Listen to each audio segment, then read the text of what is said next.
My self Mythri episode 7. ప్రీతిని దేవ్ గురించి అడగగానే తను ఏం రియాక్షన్ ఇవ్వలేదు.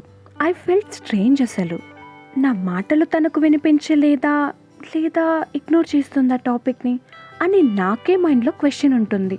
సడన్గా నన్ను పట్టుకొని ఏడ్చేసింది. తను అలా ఓవర్ ఎమోషనల్గా అవుతుందని తెలిస్తే టాపిక్ గురించి ఎత్తేదాన్నే కాదు.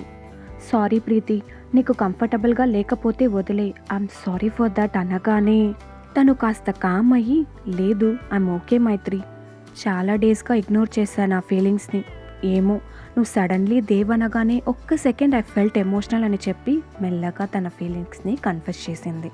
దేవ్ అంటే ఎప్పుడూ నాకు కోపం లేదు, అసలు మా మధ్య ఏమీ గొడవలు లేవు, స్టిల్ దూరంగా ఉంటున్నాం.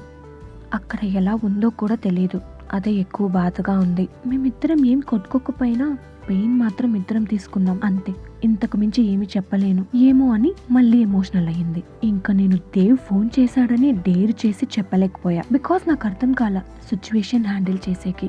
తనను కామ్ డౌన్ చేసి మా ఇంటికి తీసుకొని వచ్చా. కాస్త ఆశతో అమ్మతో టైం స్పెండ్ చేసి ప్రీతి తన రూమ్కి వెళ్ళిపోయింది. స్టోరీ ఇంకా ముందుకెళ్తుంది. Stay tuned for next episode.